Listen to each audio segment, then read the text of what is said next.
Iran ಯುದ್ಧ ಸಂಘರ್ಷದಿಂದ ಮಧ್ಯಪ್ರಾಚ್ಯದಲ್ಲಿ ಉದ್ವಿಗ್ನತೆ ಉಂಟಾಗಿದ್ದು ಇರಾನ್ನಿಂದ ಬರ್ತಾ ಇದ್ದ ಕಚ್ಚಾ ಡಾಂಬರ್ ಸಂಪೂರ್ಣವಾಗಿ ಬಂದ್ ಆಗಿದೆ.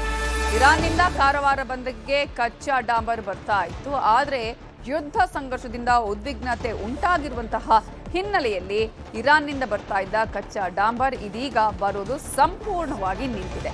ಇರಾನ್ನಿಂದ ಕಾರವಾರ ಬಂದರಿಗೆ ಕಚ್ಚಾ ಡಾಂಬರ್ ಬರ್ತಾ ಇತ್ತು.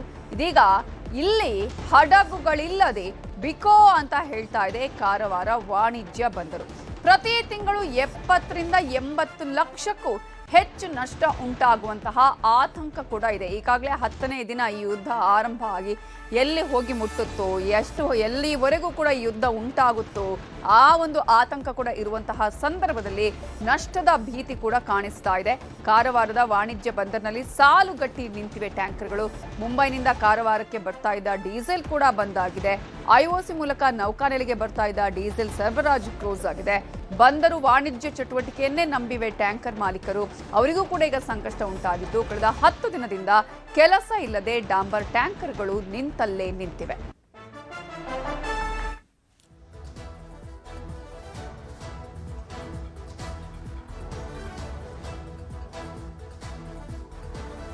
ಈ ವಾರ್ ನಡೆಸ್ತಾ ಇರೋದ್ರಿಂದ ಇದೇನು ಪೆಟ್ರೋಲಿಯಂ ಪ್ರಾಡಕ್ಟ್ಗಳು, ಬಿಟುಮಿನ್ಗಳು ನಮ್ಮ ಕಾರವಾರ ಪೋರ್ಟ್ಗೆ ಬರಬೇಕಾಗಿರುವಂತಹ ಬಿಟುಮಿನ್ ಶಿಪ್ಗಳಾಗಲಿ, ಇದೇನು ಸಮುದ್ರ ಮಾರ್ಗಗಳ ಮುಖಾಂತರ ಈ ಚಾನಲ್ಗಳ ಮುಖಾಂತರ ಬರಬೇಕಾಗಿರುವಂತಹ ಚಾನಲ್ಲು ರೆಸ್ಟ್ರಿಕ್ಟ್ ಆಗಿರೋದ್ರಿಂದ ಯಾವುದೇ ರೀತಿಯ ಹಡಗುಗಳು, ಯಾವುದೇ ರೀತಿಯ ಶಿಪ್ಗಳು, ಬಿಟುಮಿನ್ ತುಂಬಿದ ಶಿಪ್ಗಳು, ಅವರು ಪೆಟ್ರೋಲಿಯಂ ತುಂಬಿದ ಶಿಪ್, ಪೆಟ್ರೋಲಿಯಂ ಪ್ರಾಡಕ್ಟ್ಗಳನ್ನು ತುಂಬಿದ ಶಿಪ್ಗಳು ಕಾರವಾರ ಪೋರ್ಟ್ಗಳಿಗೆ ಬರ್ತಾ ಇಲ್ಲ. ಈ ಕಳೆದ 2 ವಾರಗಳಿಂದ ಕಾರವಾರ ಪೋರ್ಟ್ಗಳಿಗೆ ಒಂದೇ ಒಂದು ಶಿಪ್ಪು ಕೂಡ ಬಂದಿಲ್ಲ. ಅದಾದ್ರಿಂದ ನಮ್ಮ ಕಂಪನಿಗಳಲ್ಲಾಗಿರಲಿ, ಸುತ್ತಮುತ್ತಲಿನ ಕಂಪನಿಗಳಲ್ಲಾಗಿರಲಿ, ಕೆಲಸ ಮಾಡುತ್ತಿರುವಂಥ ಕಾರ್ಮಿಕರಾಗಿರಲಿ, ಮ್ಯಾನೇಜರ್ಗಳಾಗಿರಲಿ, ಇಂಜಿನಿಯರ್ಗಳಾಗಿರಲಿ, ಸೂಪರ್ವೈಸರ್ಗಳಾಗಿರಲಿ ಸ್ವಲ್ಪ ಗೊಂದಲಮಯವಾಗಿದ್ದಾರೆ. ಯಾಕಂದ್ರೆ ನಾವೆಲ್ಲರೂ ಇದರ ಮುಖಾಂತರನೇ ಹೊಟ್ಟೆಪಾಡನ್ನು ನಡೆಸ್ಕೊಳ್ತಾ ಇರೋರು. ಈ ಹಡಗುಗಳು ಇಲ್ಲಿ ಬಂದ್ಬಿಟ್ಟು ಈ ಪ್ರಾಡಕ್ಟ್ ಕಾರ್ಗೋನ ಡಿಸ್ಚಾರ್ಜ್ ಮಾಡಿ ನಾವೇನು ಸ್ಟೋರ್ ಮಾಡಿ ನಮ್ಮ ಸುತ್ತಮುತ್ತಲಿನ ಎಲ್ಲ ರಾಜ್ಯ ಮತ್ತು ಜಿಲ್ಲೆಗಳಿಗೆ ರಸ್ತೆ ಮುಖಾಂತರ ನಾವು ಈ ಕಾರ್ಗೋವನ್ನು ಸರಬರಾಜು ಮಾಡ್ತೇವೆ. ಬಟ್ ಈಗ ಯಾವುದೇ ರೀತಿಯ ಕಾರ್ಗೋ ನಮ್ಮ ಟರ್ಮಿನಲ್ಗಳಲ್ಲಿ ಇಲ್ಲ. ಅದರಿಂದ ನಮಗೂ ಈ ತಿಂಗಳಿನ ವೇತನ ಯಾವ ರೀತಿ ಬರ್ತಾರೆ, ಕಂಪನಿಗಳು ಯಾವ ರೀತಿ ವೇತನ ಕೊಡ್ತಾರೆ ಅನ್ನೋದು ಸ್ವಲ್ಪ ಗೊಂದಲಮಯವಾಗಿದೆ. ನಾರ್ಮಲ್ ನಮಗೆ 7 ರಿಂದ 8 ಶಿಪ್ ಇದು ಬಿಟುಮಿನ್ ಬರ್ತಿತ್ತು. ಸದ್ಯ ಈ ತಿಂಗಳಲ್ಲಿ ಒಂದೇ ಬಂದು ಹೋಗಿದೆ. ಲಾಸ್ಟ್ ಮಂತ್ ನಮ್ಮದು 4 ಶಿಪ್ ಬಂದು ಹೋಗಿದೆ. ಇದರಿಂದ ನಮಗೆ ರೆವಿನ್ಯೂ ಸುಮಾರು 70 ರಿಂದ 80 ಲಕ್ಷ ತಿಂಗಳಲ್ಲಿ ಲಾಸ್ ಆಗ್ತಾ ಇದೆ. ಅಂದರೆ 7-8 ಶಿಪ್ ಬಂದರೆ ನಮಗೆ 80 ಲಕ್ಷ ಬರ್ಬೋದಿತ್ತು. ಇರಾನ್ ಅಂದರೆ ಮಿಡಲ್ ಈಸ್ಟಿಂದ ನಮಗೆ ಬಿಟುಮಿನ್ ಅಂದರೆ ಡಾಂಬರ್ ಬರ್ತಿತ್ತು. ಅದು ಅಂದರೆ ಮೊನ್ನೆ 1 ತಾರೀಕು ಬಂದು ಅದು 3ನೇ ತಾರೀಕು ಹೋಗಿದೆ. ನಂತರ ಯಾವುದೇ ಶಿಪ್ ನಮಗೆ ಡಿಕ್ಲೇರ್ ಆಗಲಿಲ್ಲ. ಇವತ್ತಿಗೆ ಒಂದು ಸಂಜೆ ಡೀಸೆಲ್ ಶಿಪ್ ಬರ್ತಾ ಇದೆ. ಅದು ಕೂಡ ಮುಂಬೈ, ನಮ್ಮದು ಕೋಸ್ಟಲ್, ಅದಕ್ಕೇನು ಪ್ರಾಬ್ಲಮ್ ಇಲ್ಲ. ಈ ಡಾಂಬರೇ ಪ್ರಾಬ್ಲಮ್ ಆಗಿದೆ. ಅಂದರೆ ಎಲ್ಲ ಸ್ಟಾಪ್ ಮಾಡಿದ್ದಾರೆ. ಅಲ್ಲಿಂದ ಬರೋದು ಯಾರು ಏಜೆಂಟ್ನವರು ಇಂಟಿಮೇಷನ್ ಯಾವುದು ಕೊಡ್ತಾ ಇಲ್ಲ.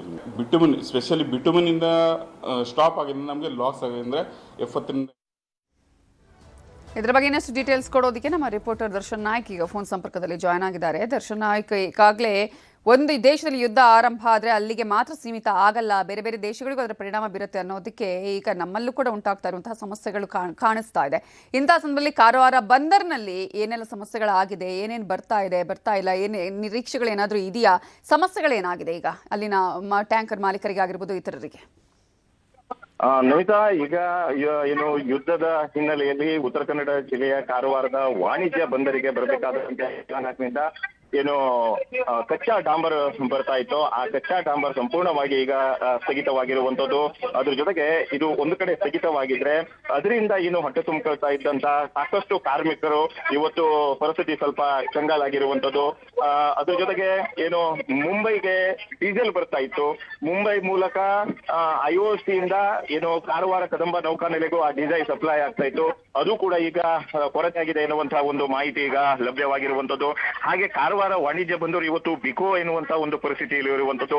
ಸಾಕಷ್ಟು ಹಡಗುಗಳು ಬಂದು ನಿಲ್ತಾ ಇದ್ವು. ಅದ್ರ ಜೊತೆಗೆ ಸಾಕಷ್ಟು ವ್ಯಾಪಾರ ವಹಿವಾಟುಗಳು ನಡೀತಾ ಇತ್ತು. ಈ ಹಿನ್ನೆಲೆಯಲ್ಲಿ ಇವತ್ತು ಎಲ್ಲಾ ವ್ಯಾಪಾರ ಇದರಿಂದ ಕಾರವಾರ ವಾಣಿಜ್ಯ ಬಂದರು ಯಾವುದೇ ಹಡಗು ಇಲ್ಲದೆ ಬಿಕೋ ಎನ್ನುತ್ತಾ ಇರುವಂತದ್ದು. ಒಂದು ಮಾಹಿತಿಯ ಪ್ರಕಾರ 80 ರಿಂದ 90 ಲಕ್ಷ ಇವತ್ತು ನಷ್ಟವಾಗ್ತಾ ಇದೆ ಎನ್ನುವಂತ ಒಂದು ಮಾಹಿತಿ ಲಭ್ಯವಾಗಿರುವಂತದ್ದು. ಇದರಿಂದ ಏನು ಸರ್ಕಾರಕ್ಕೆ ಸಾಕಷ್ಟು ನಷ್ಟವಾಗ್ತಾ ಇರುವಂತದ್ದು. ಅದ್ರ ಜೊತೆಗೆ ಡಾಂಬರ್ ಏನು ಕಂಪನಿಯವರು ಸಾಕಷ್ಟು ಸಮಸ್ಯೆಯನ್ನು ಎದುರಿಸ್ತಾ ಇದ್ದಾರೆ. ಮುಂದಿನ ಸಂಬಳ ನಮಗೆ ಯಾವ ರೀತಿ ಬರುತ್ತೆ, ಅದೇ ರೀತಿ ನಾವು ಕಾರ್ಮಿಕರಿಗೆ ಹೇಗೆ ಸಂಬಳ ಕೊಡಬೇಕು ಎನ್ನುವಂತ ಬಗ್ಗೆಯೂ ನಾವು ಚಿಂತಿತರಾಗಿದ್ದೇವೆ, ಸಾಕಷ್ಟು ಗೊಂದಲದಲ್ಲಿದ್ದೇವೆ ಎನ್ನುವಂತಹ ಒಂದು ಮಾಹಿತಿ ಈಗ ನಮಗೆ ಲಭ್ಯವಾಗಿರುವಂತದ್ದು. ಇದು ಮುಂದುವರೆದ್ರೆ ಮುಂದೆ ಸಾಕಷ್ಟು ಸಮಸ್ಯೆ ಆಗೋದ್ರಲ್ಲಿ ಎರಡು ಮಾತಿಲ್ಲ ಎನ್ನುವಂಥದ್ದು ಕೇಳಿ ಬರ್ತಾ ಇದೆ Navita. Okay, thank you Darshan Naik ಡೀಟೇಲ್ಸ್ಗೆ.